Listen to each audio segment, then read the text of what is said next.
Assalamualaikum warahmatullahi wabarakatuh. Bismillahirrahmanirrahim. Alhamdulillahi rabbil alamin. Wal 'aqibatu lil muttaqin.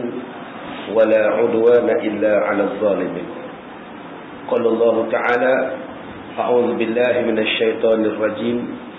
Wa ma anfaqtum min syai'in fahuwa yukhlifu wa huwa khairur raziqin.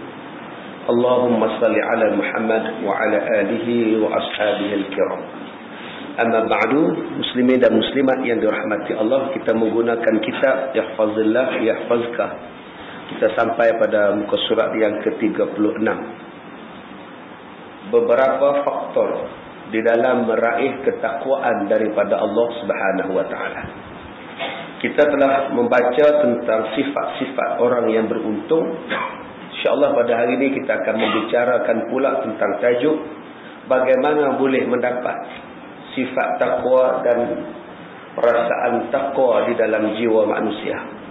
Yang pertama, merasakan bahawa Allah Subhanahu wa taala sentiasa mengawasi kita dalam apa tindak tanduk perbuatan perkara yang kita buat. Allah Taala duk mengawasi kita.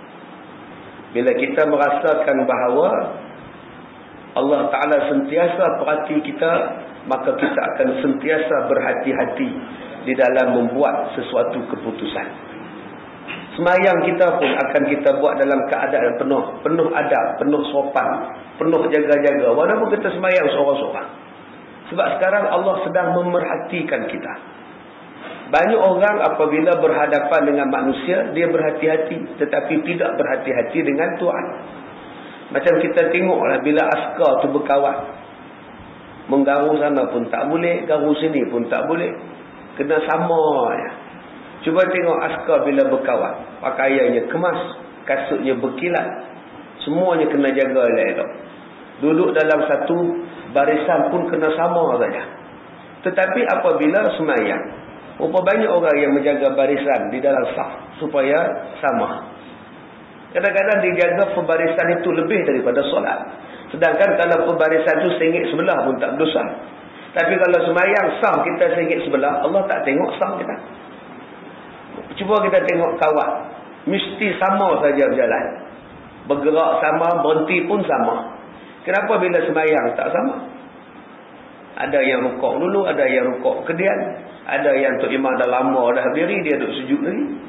Ada yang Tok Imam dah tahiyat akhir, yang dia duduk sujud lagi. Tak habis-habis lagi. Dia zaman dah cerita. Ada yang serentak bergerak dengan imam. Imam rukuk serentak bergerak sekali. Imam sujud dia pun turun serentak sekali. Siapa yang ikut siapa? Ini yang tidak merasakan bahawa Allah sedang memerhatikan kita. Jadi kena semayang elok-elok. Banyak orang yang semayang, kalau duduk di rumah seorang-seorang, baju pun tak pakai. Kadang-kadang pakai baju singlet. Pakai kain plekat, baju pun tak pakai. Cuba tengok orang Hindu bila semayang petang-petang. Tokong kami Hindu. Ada dia pakai baju semayang. Kita jumpa tepi jalan, dia semayang maghrib, dia waktu maghrib tu, dia pakai kain putih dia saja. Baju pun tak pakai, dia menyala api. Balik rumah kita jumpa pula satu orang Islam pula semayang baju tak pakai kain pelekat saja. Jadi orang yang macam itu tidak merasakan pengawasan Tuhan yang sedang memerhatikan dia. Orang yang sedang memerhati, yang sentiasa perasan Allah sedang tengok kita, dia akan berhati-hati dalam tindak tanduk dia. Maka orang ini pertama sekali akan mendapat sifat ketakwaan dalam dirinya. Sifat yang kedua, bagaimana untuk mendapat ketakwaan daripada Allah? Melaksanakan ibadat wajib dan segala bentuk ketaatan hanya semata-mata kerana Allah, bukan kerana sebab-sebab lain. Kenapa kamu sembahyang? Sebab Allah suruh. Kenapa kamu solat? Sebab saya hamba. Kenapa kamu buat haji? Sebab saya hamba. Saya kena buat apa yang Allah suruh buat. Ini sifat ketaatan. Bukannya membuat sesuatu benda ada sebab-sebab lain. Bukan. Kenapa kamu sembahyang subuh? Yalah, kalau saya tak sembahyang subuh nanti, orang cop saya bukan kaki surau. Jadi kalau orang dah cop saya bukan kaki surau, nanti saya sakit demam, orang tak datang. Jadi saya tunjuk muka juga lah Ustaz. Apa-apa hal senang sakit demam orang surau boleh tolong. Maknanya dia sembahyang kerana orang surau, bukan sembahyang kerana Allah. Maka mintalah pahala pada orang surau. Kenapa abang rajin sembahyang malam 2 minggu ni abang? Tiap-tiap malam qiyam mulai pukul 3 dah bangun. Kamu kena faham, taman kita ni tiap-tiap hari masuk orang minyak. Jadi abang jagalah malam-malam, takut orang minyak masuk rumah kita. Daripada abang berjaga saja, lebih baik abang qiyam mulai, dapat juga pahala. Maknanya 2 dalam 1. Sambil nak jaga orang minyak jangan masuk, masa itu pun dia buat qiyam mulai. Sekarang niatnya sudah lari daripada Allah ataupun kerana orang minyak. Banyak orang yang macam itu. Tuan Haji puasa, Tuan Haji, selang sehari Tuan Haji puasa. Saya tak puasa ke tak puasa sama je Ustaz. Itu tak boleh makan, ini tak boleh makan. Ini tak boleh makan, ini tak boleh makan.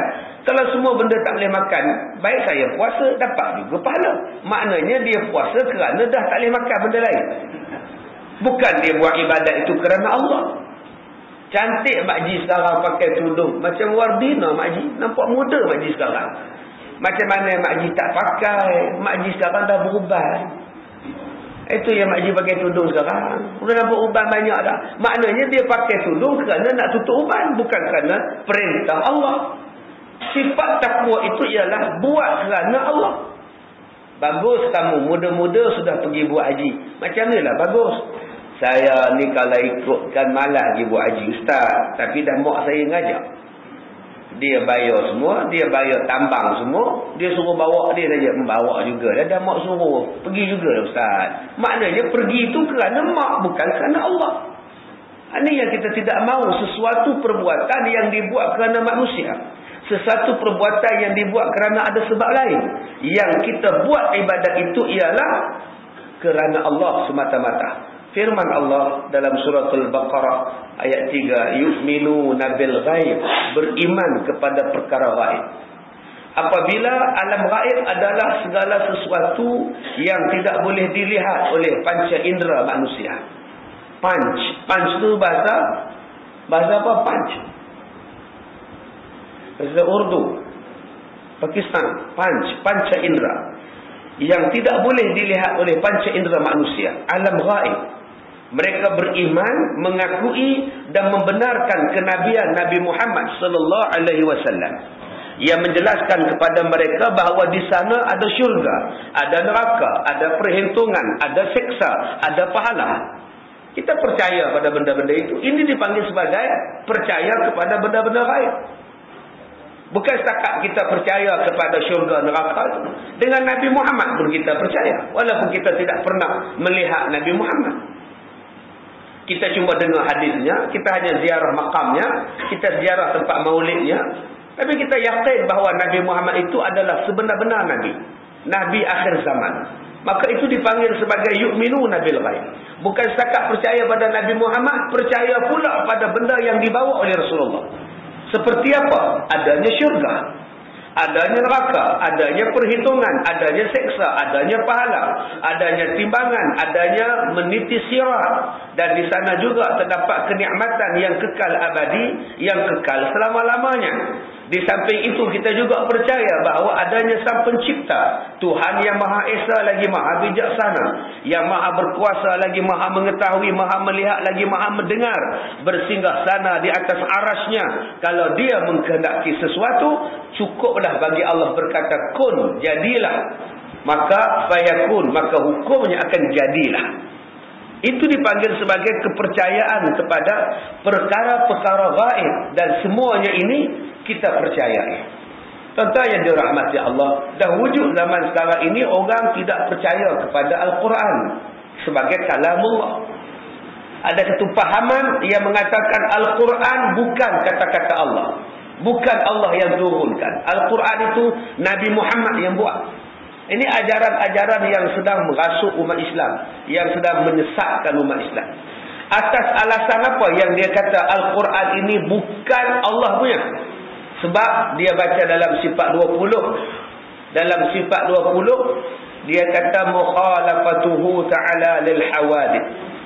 Bersalahan Allah itu tidak sama Allah itu dengan segala-galanya, dengan segala makhluk. Allah ni tidak sama dengan segala makhluk.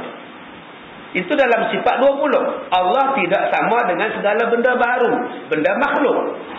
Kalau tidak sama dengan benda makhluk, kenapa Allah menurunkan Al-Quran dalam bahasa Arab? Ini hujah yang dia pakai.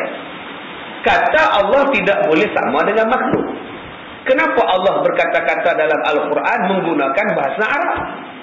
Bukankah bahasa Arab itu bahasa makhluk? Kita belajar sifat 20, Allah tidak sama dengan makhluk. Kalau makhluk bercakap Arab, kenapa Allah bercakap Arab?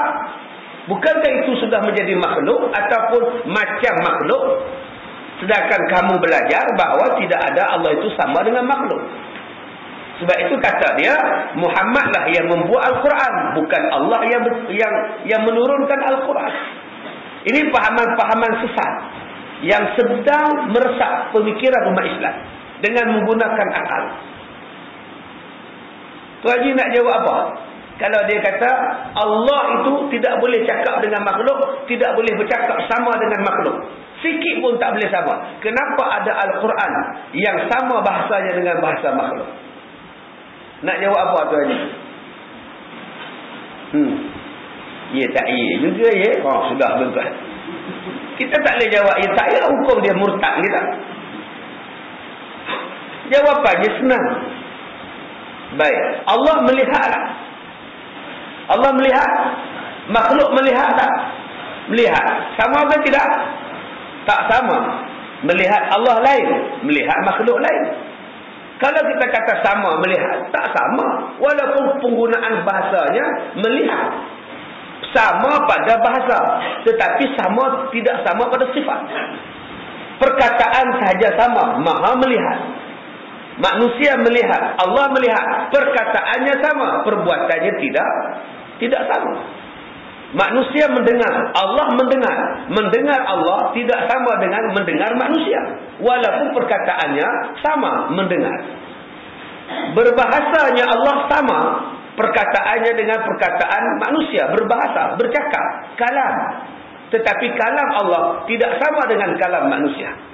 Memang Al-Quran itu bahasa Arab, tetapi bahasa Arab yang Allah turunkan di dalam Al-Quran tidak sama dengan bahasa Arab yang manusia buat. Sebab itu Allah kata, Al-Quran yang kuturunkan kamu tidak boleh buat.